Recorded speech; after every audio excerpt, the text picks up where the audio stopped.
Hi, friends, and welcome to this week's episode. I have Meg Ellis with me again. You guys have seen her several times on this channel. So, Meg is my really good friend, and she is a conscious life coach, a neuro-linguistic programming expert, and a bunch of other things. So, we're going to be You nailed that. It's talking. a hard one to say. It was hard. Yay for me. We shorten it to NLP for obvious reasons. And so Meg is one of the co-facilitators for the upcoming retreat in November. We'll put a link to that below. She was also at the last retreat, so we want to talk about that a little bit. Yeah. But we've been working together, again, on some really cool things. So I wanted to talk to you about that because Meg's actually my coach. So first of all, tell me what you're going to be doing at the retreat, because I know we have a lot of people who are still on the fence about whether they want to come. We've only got a few spots left. Well, thank you for having me on. It's been a little while since we've done this, and I always love our time together. And I loved the last retreat. If you went to the retreat, I'm sure they're life changing. Yeah, it really is. Yeah. And so if you are on the fence about this next one, I will say this: I've hosted a lot of retreats, and I've never, and especially after the beautiful one at Mirabal, I've never heard one person say, "I wish I didn't do that." Oh, that's for sure. Yeah. You will not wish you didn't do it. No, you will not regret coming. And I'm so excited about, one, being in Costa Rica together. Yeah, amazing. It's going to be amazing. And two, the theme is activating happiness. And that is something, as an Enneagram 7, I love that theme. I love being happy. As a life coach, I love being happy. And I love when my clients are happy, because it's all about living your best life ever and creating that. And that's exactly what that dedicated time is meant to do. Yeah. All together so in that like-minded space. It's awesome. Right. So activating happiness.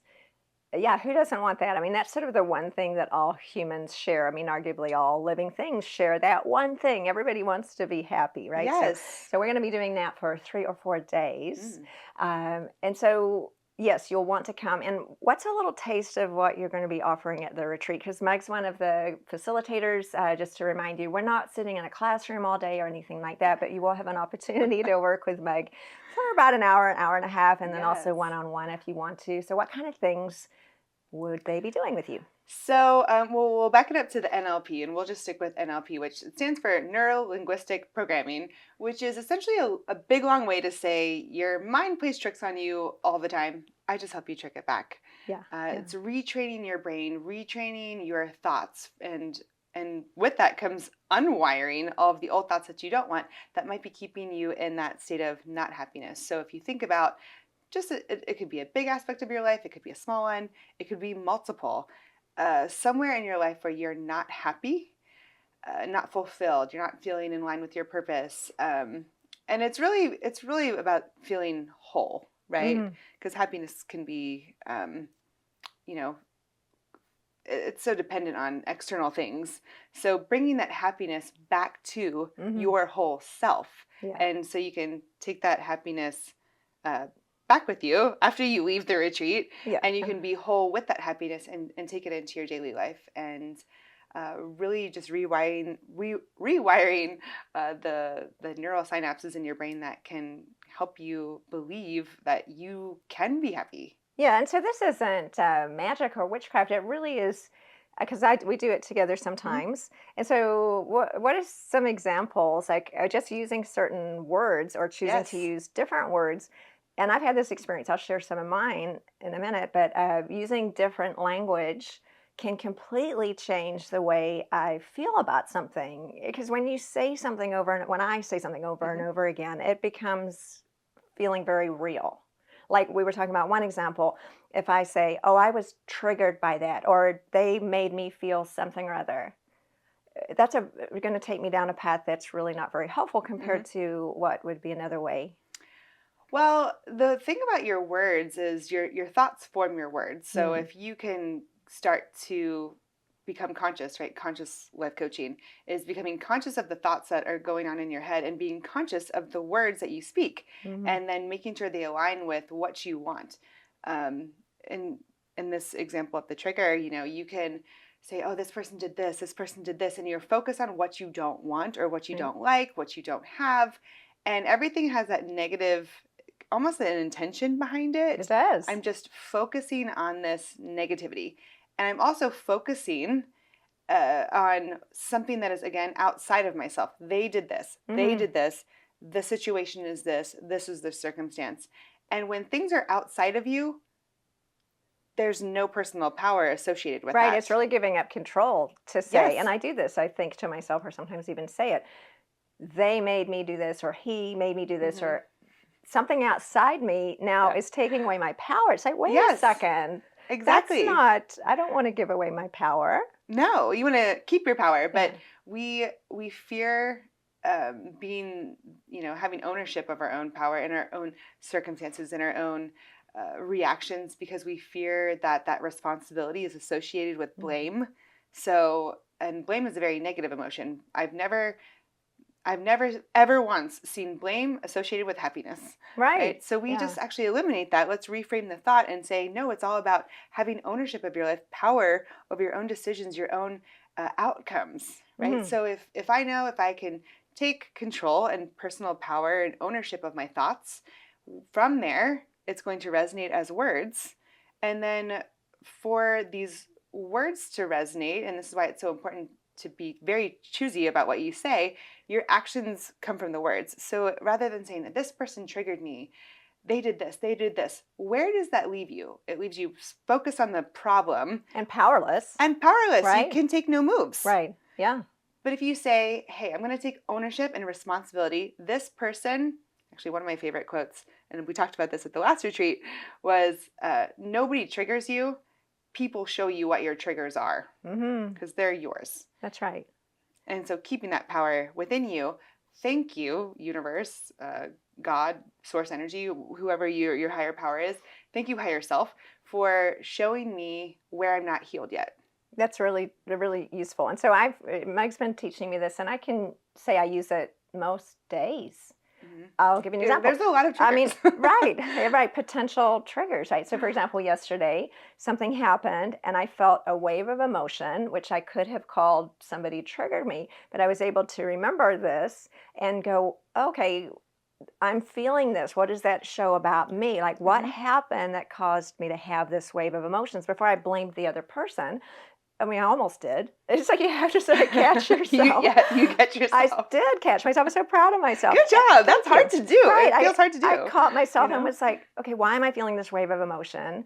In that particular case, it was triggering some abandonment or some other feelings in me. The other person had nothing to do with it. Right. And I was able to just stop and take ownership of that. I mean, what a different outcome, because in the past, I might have started a fight. I might have left. I might have done something that was really harmful. Yeah, and you're filled with negative energy. Right, and then I'd still be in a bad mood today and all the things. And so, yeah, it's so interesting how you can just stop. You actually can. Yes. And then realize that's happening and then choose different words. Right, choose different words, and then you choose different outcomes and actions, right? So now I'm saying, okay, instead of sitting here blaming, you did this, you did this, you did this. Right. Now I'm saying, okay, what is myself trying to tell me about myself? Because it's all about, I mean, we all have egos. It's all about ourselves, right? And that's not a bad thing, right? What is myself trying to tell me about myself? It's kind of like when you go back with little kids, it's like, what are your feelings trying to tell you? And then we cross over into adulthood and that goes out the window, but it really is that basic. It's like, what are my feelings trying to tell me?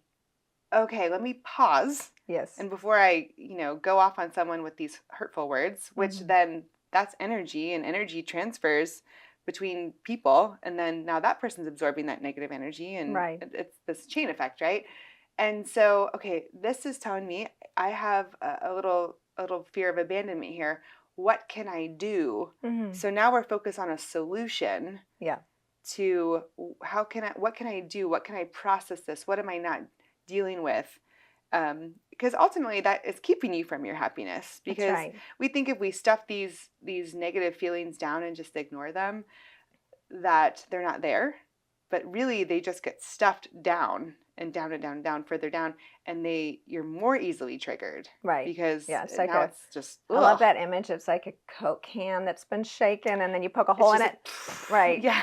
Yeah. So that it just releasing one that tiny little pressure. Hole. Yeah. Releasing that pressure slowly by yourself and not inflicting it on other people is a real practice. It's a practice, meaning I have to practice it because, Yes.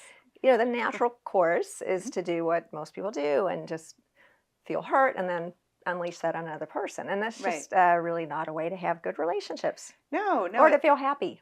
right. And be happy in your relationship. Happy in a relationship with yourself Mhm. and with others, and making sure that you do it authentically. Mhm. Right?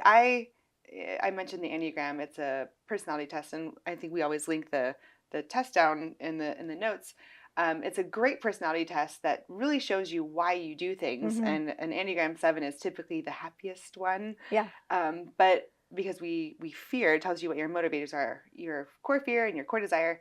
And 7 is being sad and trapped in like negative feelings. Mhm. And so for a long time, I mean, and I had been through some really difficult times in life, but putting on this mask, this happy face to the world, because I just wanted to be happy. Mhm. And that was just, the little tip of the iceberg. And Yeah, then and that comes from fear, it right? comes from fear of Right. not wanting to confront hard emotions. And Yeah. it's like that, but ultimately, you want to have that authentic, happy, and whole, going Right. back to the Yeah. two being um, together, relationship with yourself and then with others. Yeah, which is such a beautiful idea. And you might be listening and think, oh, that sounds like something I could never do.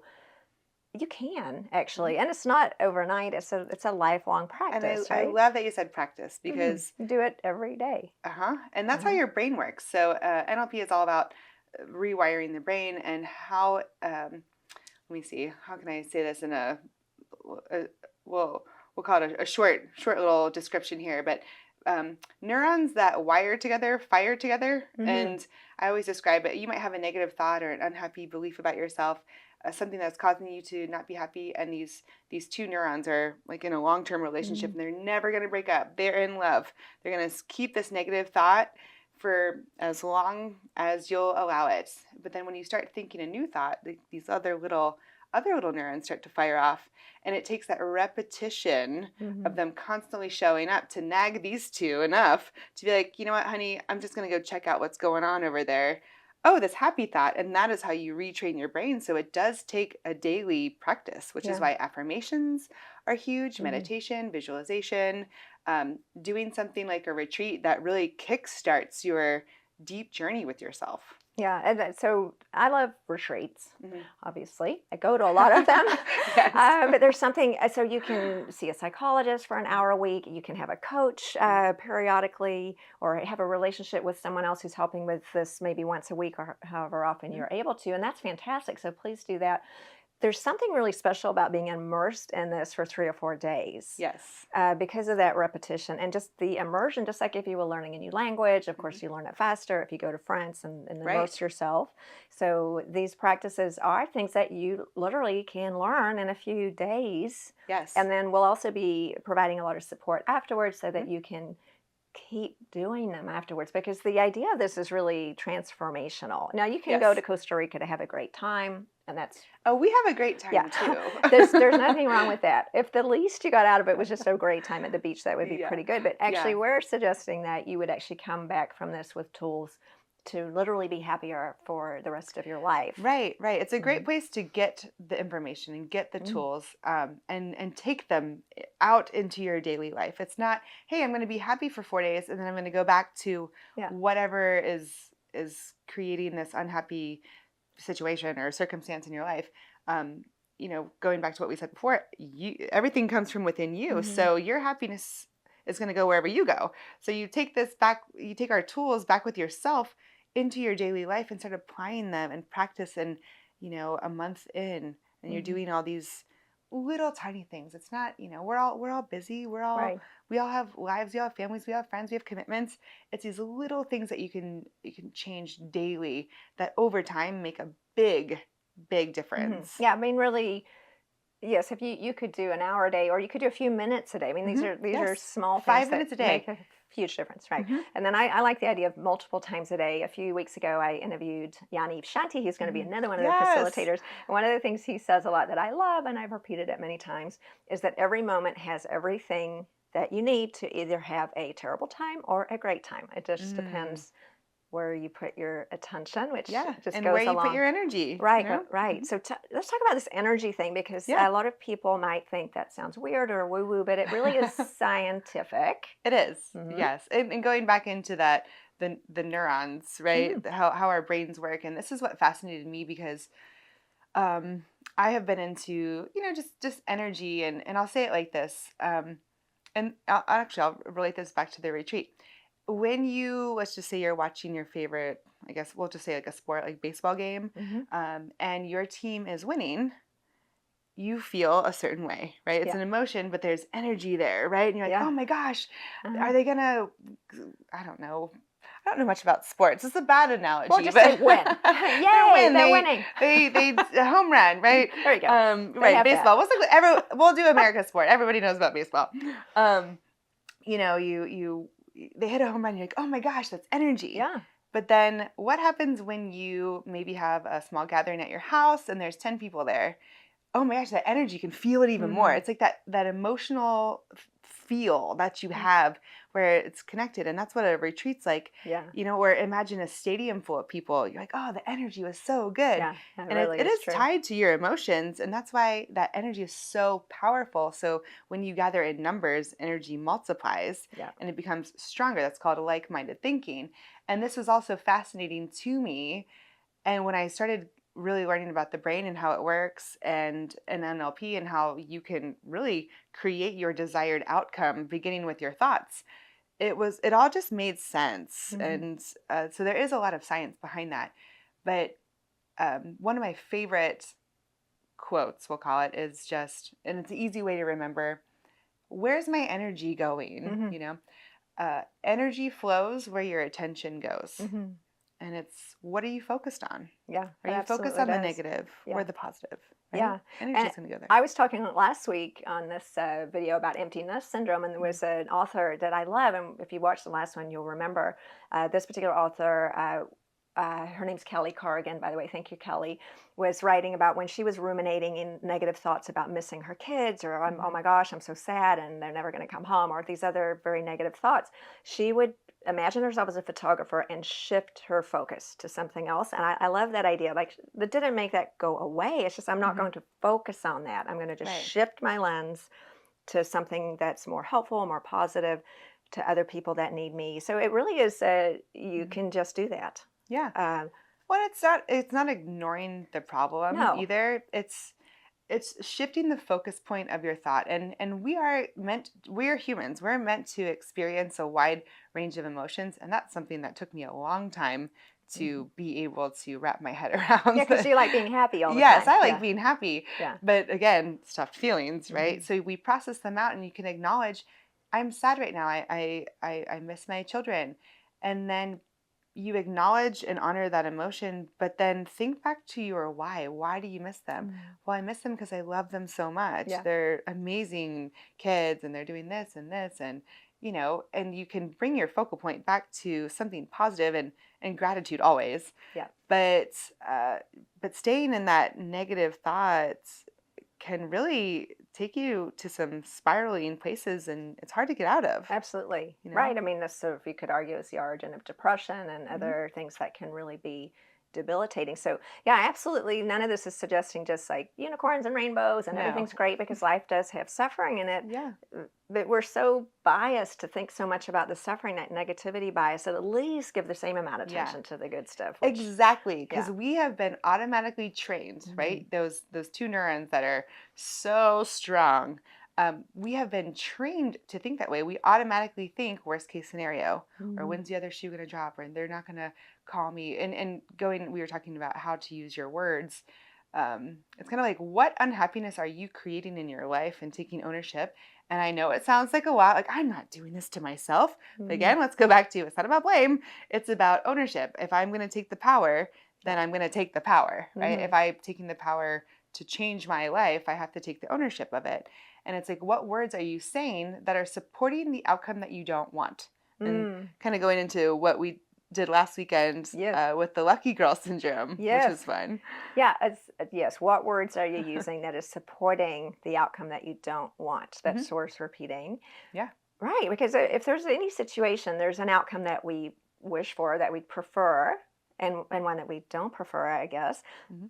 Now, we can't guarantee we're always going to get what we want. So it's not that, is it? It's more we're becoming who we are and finding what is the right outcome for that person. Right. Yeah. And I love the way you explained that to me. I probably didn't do it justice just then. No, I think you did a great job.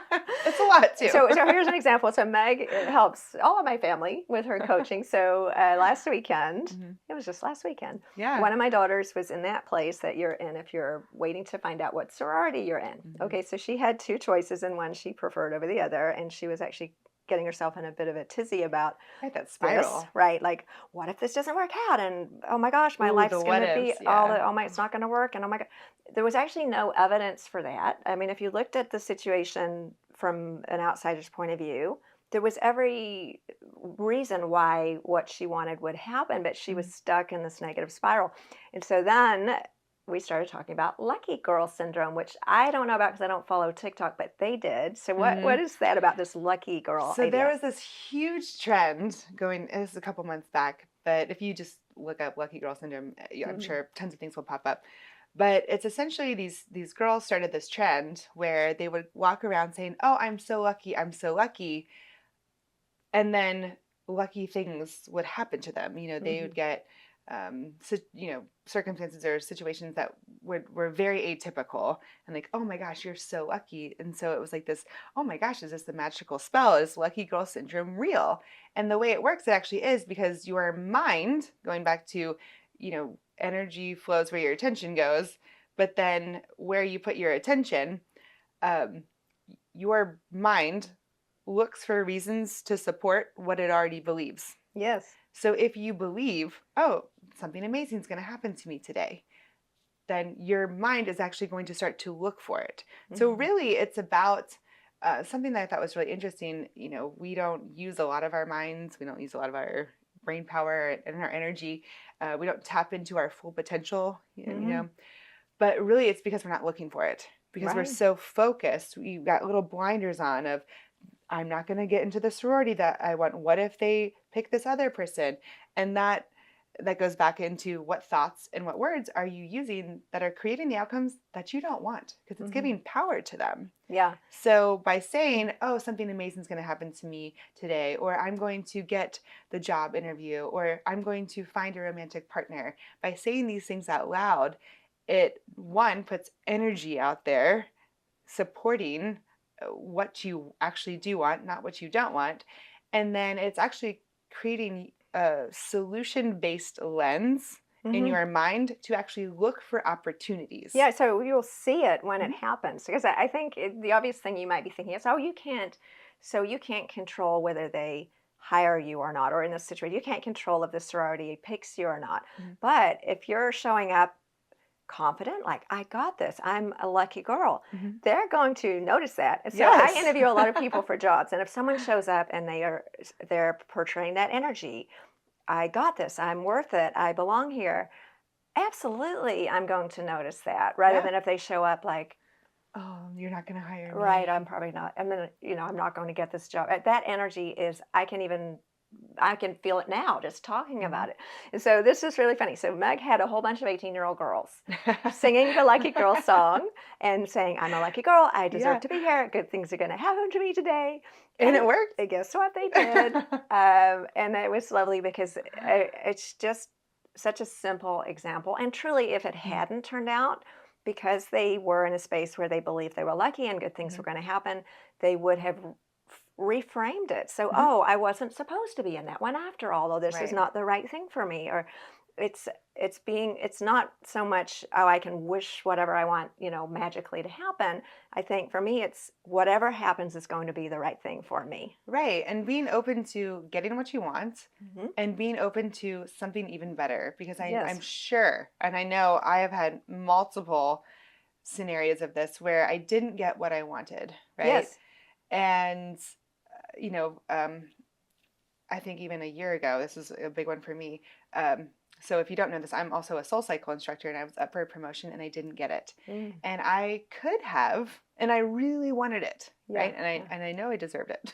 I will say that. You should have, by Yes, the way. Yeah. I did deserve it. So that's a whole Yeah. other thing. Do you even think that you deserve to get what you Yes. want? Which is a whole other mind, we'll just Trick. call it Yeah. trick, or it's a realm. Yes. And that's what I coach on. But I know I deserved it, but I ended up not getting it. And I chose to not get upset about it Mhm. because the same reel had happened the year before. I did not get this promotion. And I went into this really big negative spiral. Yeah. And the next couple of months of my life were kind of miserable. And I Right. did it to myself. My friends were like, can you stop talking about this? Right. It's Because just not helpful. it's not helpful. Right. And it definitely wasn't solution based. I definitely wasn't Mhm. looking for anything. And then this past year, the same thing happened. And I said, okay, you know what? I'm going to know that I didn't get what I wanted because there's something better out there for me. Mm-hmm. And so what I did was I negotiated essentially unlimited paid time off, because we do a lot of global retreats. So I'm Yeah. like, that actually worked out better for me. Right. Yeah. But I wasn't even on my radar. And had I been in this negative spiral of, oh, well, Yeah. you know, you didn't give me the raise, Yes. you don't appreciate me, this and that, whatever, which I did feel those emotions. Then you process them out and you start to think about, okay, well, what is going to work for me? What can I do? Let me take my power back. Oh, okay, well, if you're not going to give me this promotion, you know as well as I do, I deserve it. Whatever reason, I didn't get it, but I kind of can use that as leverage. And now I'm thinking of a solution Mm-hmm. that actually ended up working out better for me because I was gone a lot on retreats. Right. So Yeah. So that was really fun for me to see because Yeah. we've done it together as adults. But seeing, I mean, this can work for anybody, even an 18-year-old. And they were so funny doing this, by the way. And if you don't know the Lucky Girl song, it's really cool. I've been singing it to myself. Actually, I'll put a link to that below. Yeah. It just that your attitude changes, and it might be just another version of the gratitude practice. It just refocuses your mind on what is good. Okay, Yes. because there's so much going on here. I'm going to focus on the good parts. I'm lucky. Lucky things happen to me. I get Right. lucky things. Yeah. It's very cute. So I love it. I had an old boss once who he was kind of probably the first person who introduced me to energy and manifesting and all this whole realm. And he used to call it, it's my birthday feeling. right. Something big is about to happen. When you wake up on your birthday and you don't know exactly what it is. And it's like, oh, I'm going to get a present today, or there's going to be a cake or something. People are going to celebrate me today. It's going to be a really good day. Like waking up every day like it's your birthday. Like, oh, something good is going to happen to me today. Or Yeah. like, remember Christmas when you were a Yes. kid? Like, it's so exciting, right? Mm-hmm. And so every day has that potential. Mm-hmm. Or you can wake up and be like, it's going to be a terrible day. Right. Energy is measured in potentials. So going back into that, we put a lot of energy into things that don't exist, but most of the time we put our energy into things that we don't want, even though they don't exist just as much as the things that we do want. That's right. I think a common place to do that is in relationships. Yes. Oh, so in real life for an 18-year-old might be getting into a sorority that they want or the college they want. We just went through all of that with my kids. I've seen this really help the current relationship that I'm in. I mean, part of it was like the example yesterday where I felt triggered and I didn't start an argument because I was able to recognize he didn't do anything. He just said something that I responded to in the way that I chose and just was able to diffuse all of that. I mean, what an amazing skill. I'm so glad I've learned how to do that. And be proud of yourself for that because that is, it's a practice. It is a practice and it doesn't, I must say, it probably won't always work. But, once you start realizing that you have the control to do that, I mean, this is where relationships start reaching the next level. Yes. So what are some other ways if we're talking about like interpersonal relationships, maybe with a partner or even a friend, a spouse? So one thing I commonly hear is if someone doesn't have a partner and they want one, right? I'm looking for a romantic partner. Yeah. That is my desire, right? I have a desire for a romantic partner. And or it can I'll stick with this example, that we'll use it for any relationship status that you might be in. But I have a desire for this relationship. that is my inherent desire. But then my thoughts say, something happens, maybe you matched with someone on an app or through a dating service or something, a blind date, and they didn't show, or they weren't the person for you, or they didn't call you back, or whatever it might be. Yeah. Somebody disappointed you. Hmm. And you start to think, oh, well, I'm never going to find anybody. Right. And then you say that out loud. Yes. So energy and power and energy, and then I'm going to say it out loud. There's no good guys out there. There's no good women out there. Mhm.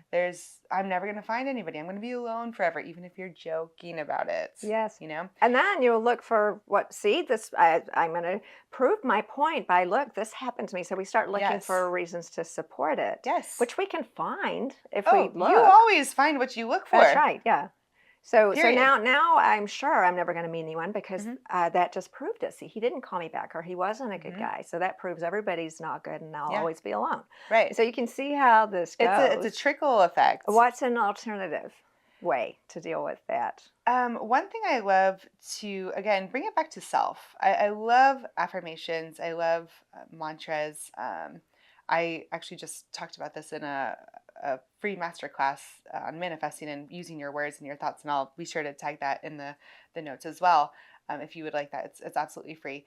But something that you can say is bring it back to self and saying, I am ready for a relationship that makes me feel alive, and I am ready to receive a partner who loves me, who treats me kindly, and we do fun things together, or whatever your thing might be.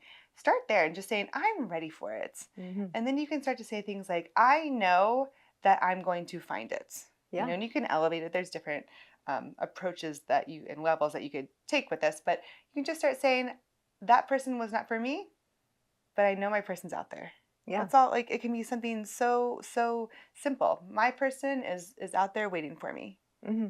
And or I believe my person's out there, right? Because you're not going to find something that you don't believe in. That's right. Yeah, you'll find what you're looking for. Mm-hmm. And really, I've seen this work for myself and my kids, like everybody, and Mike's, like I said, coaches the whole family.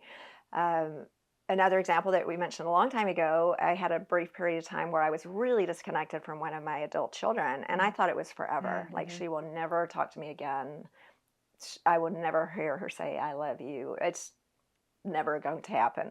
And so we did just a visualization where you actually asked me to write down my perfect day with her in the future. And my perfect day was something like, well, she called me and asked me to go shopping, and then we had lunch and we went shopping, and then she asked my opinion about her clothes, or just that lovely stuff you might do with a daughter. Well, guess what? We have been doing exactly those things this past 2 weeks. Decorated her new apartment. She's texted me 3 or 4 times a day, sent me pictures. This morning, she sent me a photo of what she was wearing for school and said, I love you, without me saying it first. You would never believe, you could easily have created a story where I did not allow any space for that. And if I had stayed in that space where you're never going to talk to me again, maybe I would have just given up, or I would have stopped, or created. Or you're looking for the ways where it's not going to work. Right. I would have created the situation where that might have actually been the outcome. So it is really powerful. And can you change other people? No. But with the energy we put out, we can certainly, I became more open and more approachable, and whatever it was I was doing that she didn't like, apparently I stopped doing that. So, I mean, it's just true. Like, sometimes people just need space, or right. And you show up as your authentic self, where you're not consumed by negative energy or thoughts of things that don't happen. But what we do is we say, oh, they're not going to call me back, or I'm never going to find anybody, or we'll never have this relationship, because we protect ourselves. We think that, oh, if I'm going to control the outcome, I'm not even going to entertain the desire that I want, the outcome that I want, because if it doesn't happen, then I'm going to be disappointed. And we think that is the worst thing in the world. Yeah. I grew up with this, and my mom, bless her heart, had been brought up with this idea too. And so my sisters and I were sort of taught to stay low, below the radar, because falling doesn't hurt as much if you're at a low place. I mean, that was how she was brought up. Like, don't be proud, don't ask for what you want, don't put yourself out there in a positive way, because you're going to get hurt. And so her goal was to prevent us getting hurt. But the outcome was, like many women, we were conditioned to not ask for what we want, not believe that we could be successful, all of these That you things. didn't deserve it. Right. So it's very detrimental. And it's an old fashioned way of parenting. And love you, Mom. But yes, not helpful. We've evolved and elevated in our knowledge. So yeah. asking for what you want. So this is another frame of the same thing. We often don't ask for what we want because we're afraid that we won't get it, maybe. But so how does that work in relationships? Like, what's wrong with asking for what you want? You know, it's a vulnerable space because we don't know the other person's viewpoints. Yeah. But if we put too much emphasis in external validation and external components and not enough of self in that mix, then that's very daunting. Oh my gosh, my whole world is going to crumble if the other person doesn't, say yes to this is what I want in a relationship. And that's where we start to keep ourselves small, or we compromise and say, oh, it's not that big of a deal. Yeah. And then you end up in a relationship and you're like, oh my gosh, I don't like this person at all. I'm not happy at all. How do I get out? And I'm speaking from experience because I was married once. So that's exactly what I did. I never asked for what I want because, we think we're not going to get it. And it goes back to that fear of disappointment. But that's not the worst thing. First of all, it doesn't exist yet. Yes. It's a potential, and you're putting more power in creating it because you're focused on it.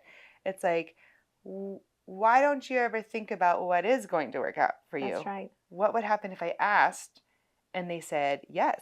That's right. Ooh, yeah. Well, what would that be like? Can I at least make it 50-50 in evening the playing field here? Do I even think about what that would be like if they say yes?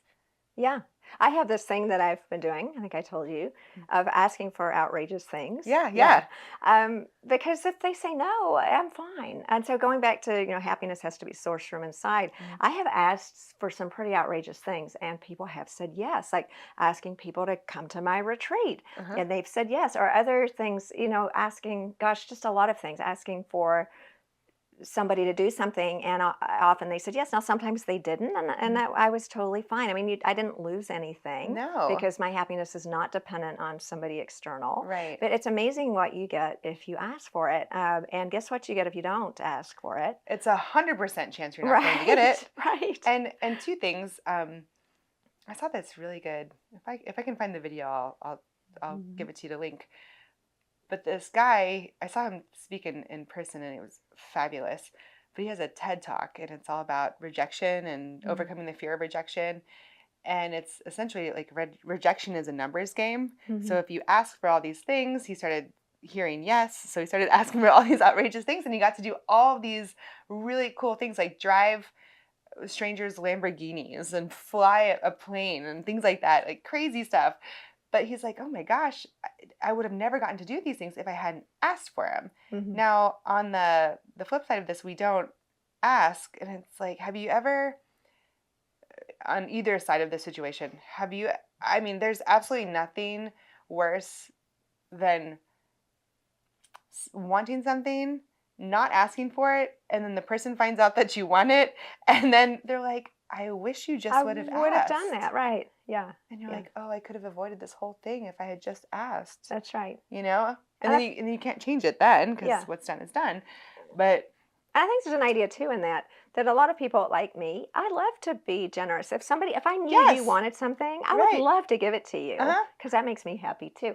But I wouldn't know if you didn't ask. Right. So, well, and that's another thing that I coach, because the mind is really tricky, because we actually create this, we'll call it like energetic aura around us, that we give off this energy of rejection of, no, I don't want it. I don't want it. I don't want it.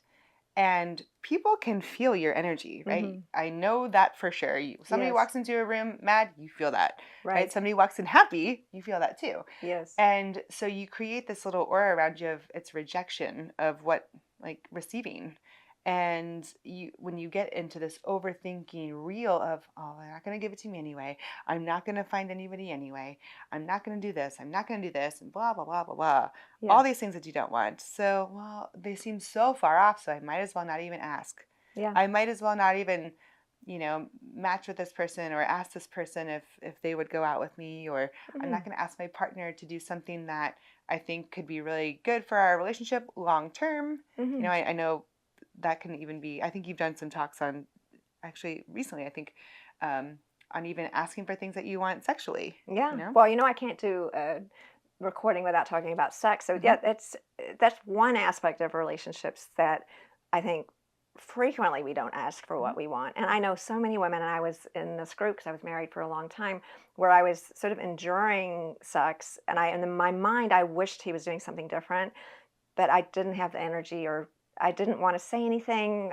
You sort of think, oh, we've been together for so long. Now, if I said something, it would be weird. Yeah. So you're just sort of living in this state where you're not feeling whole, not getting what you wish for, and not saying something. So if I had known what I know now, I would have just asked for it. And you know what? He would have been thrilled. Right. As it turns out, because most of the time the response is probably positive. That's right. I mean, if you're in an intimate relationship, if somebody tells you what they want, I am so thrilled to hear that, because we want to, just stick with the generosity thing, we want to make our partners happy. Right. I hope, at least if you're with someone who doesn't, that's right. If you're in a healthy relationship, good to renegotiate. But here's the thing: if you're not in a healthy relationship with someone, and you ask and they say no, that might be a sign that maybe they're not the person. That's right. So you really, again, going back to whatever happens, the universe is really working in your favor. So always, if we ask for something and we don't get it, there's so many examples, like the example you gave about not getting what you wanted and it turned out better. My daughter, if she hadn't got sorority number 1, number 2 would have been better. So it's always that way. If I ask for something intimately, if my partner didn't want to do that, there'd be a better outcome. Maybe that's not the person for me, but it just usually doesn't turn out that way. Right. Right. I was going to say, if you're in a relationship with a man, probably, he's like, yes. Yay, yes, let's do that. Right. But, here's the thing too. Yeah. Because you're going to get what you want or something better. You're with a partner who I constantly feel like I can't voice what I want. Maybe that's not a healthy relationship, or maybe your relationship could deepen and you can experience and get to that level by opening those lines of communication. And maybe that's the first step. Maybe even by saying something that you do want, because I also, we talk about this all the time, but boundaries, some things go against either your boundaries or your partner's, and it just might be something that it's a no for them. But at least opens the door for something else, or they know, oh, you're interested in this, or talking about it. Right.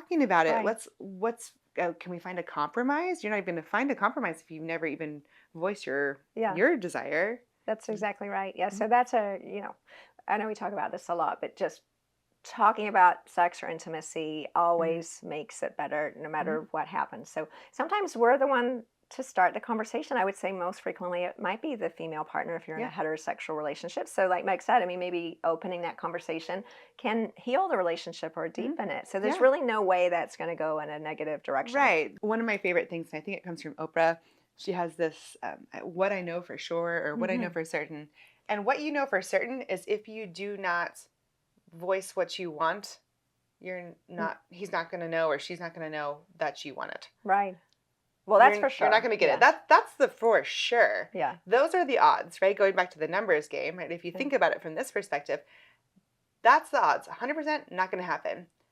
Well, now I look at this, and let's just say I don't think my partner's going to say yes, and there's fear and all the things, but let's just say I'm going to entertain it anyway. He might say yes, or she might say yes. So there's 1%. More than zero. Yeah. It's more than zero. Right. What movie is that? Like, so you're telling me there's a chance. Right, exactly. I can't remember the movie. Yeah. I think it's Dumb and Dumber, actually. But but there's a chance, right? Give yourself a chance. Yeah. Because, why would you zero. Not? Right. Better than zero. Yeah, such good life lessons. So this is what we're going to be doing, some version of this for 3 or 4 days in Costa Rica. And hopefully you can already see just this energy when women get together, and not just women, when people get together, but this is a group of women in particular who are talking about these things. You're just going to be so deeply connected. Even after the first meeting, if you go and you don't know anybody, by the first evening, now you've got like 25 best friends. That's incredible Yes. how connected we get. It's so nice to see the women from the last retreat still connecting and Yeah. being friends and going here together. And so if you're coming with a friend, that is great. It's a great experience to deepen your friendship and meet other people. And if you're coming by yourself, what great place, what a better place to meet people than meeting other people who are also showing up, Yeah. interested in the same things that you are, Yeah. also alone. That's the best place to It really meet is. people. It's magical. And going back to you're watching the baseball game at the stadium, that energy, it's called collective energy, and you literally grow so much together Yeah. because of that co-creative space. And that's why people describe these retreats as magical, life-changing, transformational in even just a short amount of time because of the collective energy of the group. So if you're thinking about it, yes, come join us. Yeah, and it is possible to do by yourself, but we're putting everything to make it easier. The beach, beautiful, comfy hotel, Yes. swimming pools, fantastic food, beautiful everything. So that sounds wonderful. Sign me up. You're signed up. Yes, I will be there. So obviously you can be happy anywhere, right? If you're really evolved. We always are shooting for being happy in any place, anytime, but we're setting up the stage for it to be really easy. The beach, beautiful restaurants, comfy room, wonderful people, fantastic weather. So it just makes it a little bit easier.